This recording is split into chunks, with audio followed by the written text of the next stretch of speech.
Also, there are some Heisman winners, who haven't been very good in the NFL. Not every Heisman winner goes on to have the pro success that you had. And what do you think are some of the main factors that cause some college stars to not translate that success to the NFL level?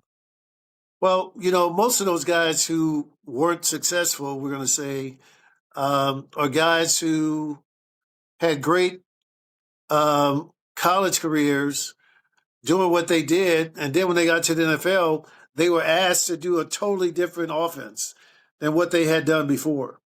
And that adjustment was just too much for a lot of guys. So that's not happening these days.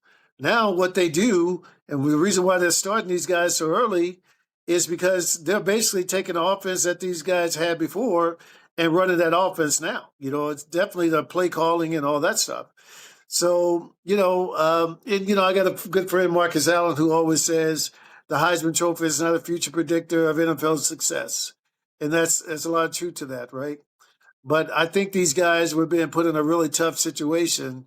You may have had a couple of running backs who didn't do as well, but the majority of these guys are quarterbacks who were put in damnable situations as far as trying to, if you're the Heisman Trophy winner, you probably was a high draft pick, so that means you were going to a pretty bad football team and with a lot more problems than just a quarterback.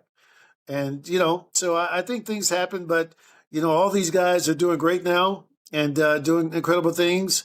Andre Ware, he's been a sports reporter for years, and Danny Werfel has one of the best foundations in America. So I think guys have taken what they've been given and really tried to make the best out of it.